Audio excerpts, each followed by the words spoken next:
بادشاہ سلامت کا موڈ آج بہت ہی اچھا تھا۔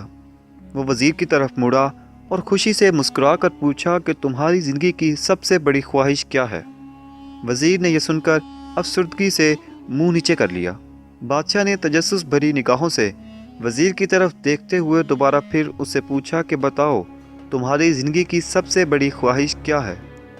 بادشاہ کے اصرار پر وزیر نے بادشاہ سے ڈرتے ہوئے کہا کہ بادشاہ سلامت، آپ کے پاس دنیا کی خوبصورت ترین سلطنت ہے۔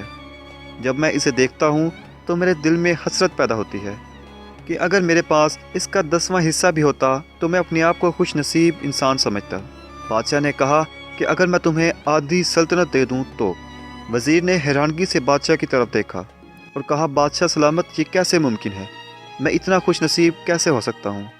بادشاہ نے فوراً سیکرٹری کو بلوایا اور اسے 2 احکامات لکھنے کا حکم دیا۔ پہلے حکم کے ذریعے اپنی آدھی سلطنت وزیر کے نام کرنے کا فرمان جاری کر دیا۔ دوسرے حکم میں بادشاہ نے وزیر کا سر قلم کرنے کا آرڈر دے دیا۔ اس کے بعد بادشاہ نے دونوں احکامات پر مہر لگائی اور وزیر کی طرف دیکھتے ہوئے کہا کہ تمہارے پاس 30 دن ہیں اور تم نے ان 30 دنوں میں صرف 3 سوالوں کے جواب ڈھونڈنے ہیں۔ اگر تم ان جوابوں کو ڈھونڈنے میں کامیاب ہو گئے تو میرا دوسرا حکم منسوخ ہو جائے گا اور تمہیں آدھی سلطنت دے دی جائے گی۔ لیکن اگر تم ان 3 سوالوں کے جواب نہ ڈھونڈ سکے تو پہلا حکم منسوخ ہو جائے گا اور تمہارا سر قلم کر دیا جائے گا۔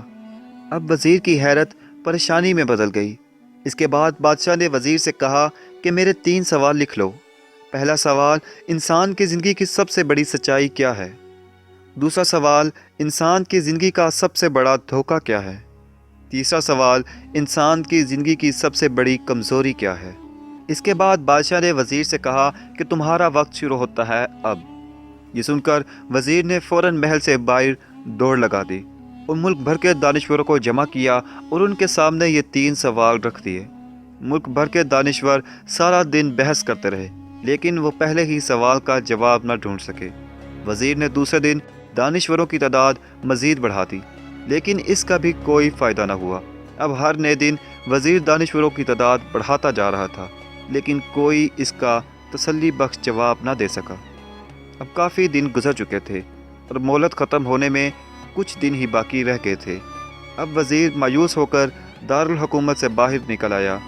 وہ سوال اٹھا کر پورے ملک پھرا لیکن اسے کہیں جواب نہ ملا۔ اب مزید دن گزرتے گئے اور مہلت ختم ہونے کا آخری دن آ گیا اور وزیر کو اگلے دن بادشاہ کے دربار پیش ہونا تھا۔ اب وزیر کو یقین ہو چکا تھا کہ کل اس کی زندگی کا آخری دن ہے، کل اس کی گردن کاٹ دی جائے گی۔ وہ مایوسی کی حالت میں دارالحکومت کی کچی آبادی میں داخل ہو گیا۔ آبادی کے شروع ہی میں ایک فقیر کی جھونپڑی تھی۔ وزیر مایوسی کی حالت میں اس فقیر کی جھونپڑی میں داخل ہو گیا جہاں فقیر سوکھی روٹی پانی میں بھگو کر کھا رہا تھا اور اس کے ساتھ ہی ایک دودھ کا پیالہ پڑا تھا جس میں سے فقیر کا کتا دودھ پی رہا تھا۔ فقیر نے وزیر کی طرف دیکھا اور کہا کہ حضور، آپ درست جگہ پہنچے ہو، آپ کے 3 سوالوں کے جواب میرے پاس موجود ہیں۔ وزیر نے حیرت سے فقیر کی طرف دیکھا اور کہا، آپ نے کیسے اندازہ لگا لیا کہ میں کون ہوں اور میرا کیا مسئلہ ہے؟ فقیر نے سوکھی روٹی کو چھابے میں رکھا، اپنا بسر اٹھایا اور وزیر سے کہا، یہ دیکھو، آپ کو ساری بات سمجھ آ جائے گی۔ وزیر نے جب جھک کر دیکھا تو پتہ چلا کہ اس کے نیچے شاہی خلط بچھا ہوا تھا۔ یہ وہ لباس تھا جو بادشاہ اپنے قریب ترین وزیروں کو عنایت کیا کرتا تھا۔ فقیر نے کہا، حضور، میں بھی اس سلطنت کا وزیر ہوا کرتا تھا۔ میں نے بھی ایک دفعہ آپ کی طرح بادشاہ سے شرط لگانے کی غلطی کر لی تھی اور اب نتیجہ آپ خود دیکھ لیجئے۔ فقیر نے دوبارہ سوکھی روٹی کا ٹکڑا اٹھایا اور پانی میں بھگو کر کھانے لگا۔ وزیر نے دکھی دل سے پوچھا کہ کیا آپ بھی جواب معلوم نہیں کر سکے تھے؟ فقیر نے جواب دیا، میرا کیس آپ سے بہت مختلف تھا۔ میں نے جواب ڈھونڈ کر بادشاہ کو بتا دیے تھے اور مجھے آدھی سلطنت بھی مل چکی تھی، لیکن میں نے آدھی سلطنت والے حکم کا پروانہ پھاڑ دیا اور میں واپس یہاں آ کر بیٹھ گیا اور آج میں اور میرا کتا مطمئن زندگی گزار رہے ہیں۔ اب وزیر کی حیرت مزید بڑھ گئی، لیکن اب چونکہ وزیر کے پاس سابق وزیر کی حماقت معلوم کرنے کا وقت نہیں تھا بلکہ یہ جواب معلوم کرنے کی گھڑی تھی۔ چنانچہ وزیر نے فریادی بن کر فقیر سے پوچھا کہ حضور، کیا آپ مجھے اس کا جواب بتا سکتے ہیں؟ فقیر نے ہاں میں سر ہلا کر جواب دیا کہ ہاں میں تمہیں تینوں سوالوں کے جواب بتاؤں گا، لیکن میں تمہیں پہلے 2 سوالوں کا جواب بالکل مفت بتاؤں گا، اور تیسرے سوال کے جواب کے لیے تمہیں قیمت ادا کرنی ہوگی۔ اب وزیر کے پاس شرط مارنے کے سوا کوئی آپشن نہیں تھا، اس لیے وزیر نے فوراً حامی بھر لی۔ تو فقیر بولا، پہلے سوال کا جواب موت ہے۔ دنیا کی سب سے بڑی سچائی موت ہے۔ انسان کوئی بھی ہو، وہ اس سے بچ نہیں سکتا۔ اب بے شک وہ بادشاہ ہو یا فقیر، موت ہر ایک کو آنی ہے۔ اور دوسرے سوال کا جواب، انسان کی زندگی کا سب سے بڑا دھوکہ خود زندگی ہی ہے۔ ہم میں سے ہر کوئی اس کو دائمی سمجھ کر اس کے دھوکے میں آ جاتا ہے۔ ناظرین، فقیر کے دونوں جواب ناقابل تردید تھے۔ اب وزیر بہت ہی خوش تھا اور اس نے خوشی خوشی فقیر سے تیسرے سوال کے جواب کے لیے شرط پوچھی۔ فقیر نے کہکا لگایا اور کتے کے سامنے سے دودھ کا پیالہ اٹھا لیا اور وزیر کے سامنے رکھ کر کہا کہ میں آپ کو تیسرے سوال کا جواب اس وقت تک نہیں دوں گا جب تک آپ اس پیالے میں سے دودھ نہیں پی لیتے۔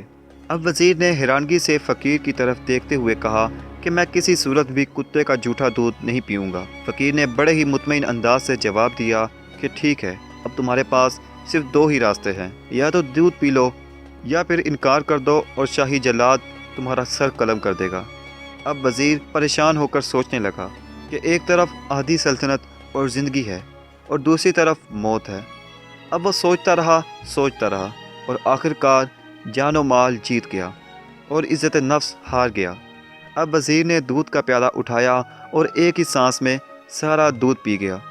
فقیر نے کہکا لگایا اور کہا، انسان کی سب سے بڑی کمزوری غرض ہے، یہ اسے کتے کا جھوٹا دودھ بھی پینے پر مجبور کر دیتی ہے، اور یہی وہ سچ ہے جس نے مجھے سلطنت کا پروانہ پھاڑ کر اس جھونپڑی میں بیٹھنے پر مجبور کر دیا۔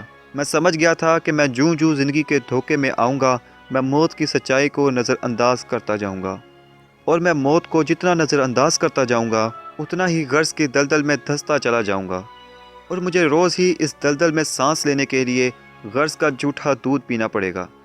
لہٰذا میرا مشورہ ہے کہ زندگی کی ان تینوں حقیقتوں کو جان لو، تمہاری زندگی اچھی اور بامانی ہو جائے گی۔ اب وزیر کے چہرے پر شرمندگی عیاں ہو رہی تھی۔ وزیر خاموشی سے فقیر کی جھونپڑی سے اٹھا اور بادشاہ کے محل کی طرف چل پڑا۔ اب وزیر خاموش اور شرمندگی سے بھرا چہرہ لیے بادشاہ کے محل کی جانب بڑھ رہا تھا۔ جوں وزیر بادشاہ کے محل کے قریب پہنچ رہا تھا، ویسے ہی اس کی شرمندگی میں مزید سے مزید اضافہ ہو رہا تھا۔ اب جیسے ہی وزیر بادشاہ کے محل کے دروازے تک پہنچا، اس کے دل میں یکدم درد اٹھی اور وہ گھوڑے سے گر گیا، لمبی ہچکی لی اور اسی وقت اس کی روح دنیا فانی سے پرواز کر گئی۔ ناظرین گرامی، آج کی ویڈیو کا مقصد آپ کو زندگی کی سب سے بڑی سچائی یاد دلانا تھی، جسے ہم سرے سے ہی بھول بیٹھے ہیں۔ آج ہم نفس کی غلامی میں موت کو بھول کر وہ کام کر رہے ہیں جو ہماری اخلاقیات سے مطابقت نہیں رکھتے۔ اس میں کوئی شک نہیں کہ دولت وقت کی ضرورت ہے، لیکن اس میں جائز اور ناجائز ذرائع کا خصوصی خیال رکھنا چاہیے، کیونکہ انسان اگر دولت کے ہوس میں پھنس جائے تو وہ کتے کا جھوٹا دودھ بھی پی لیتا ہے۔ اگر ہم زندگی کی یہ سچائی مان لیں تو مجھے یقین ہے کہ ہم دنیا اور آخرت دونوں میں کامیاب ہو جائیں گے۔ دعا ہے کہ اللہ پاک ہمارے ہر صغیرہ کبیرہ گناہوں کو معاف فرمائے اور ہمیں سیدھے رستے پر چلنے کی توفیق عطا فرمائے۔ آمین۔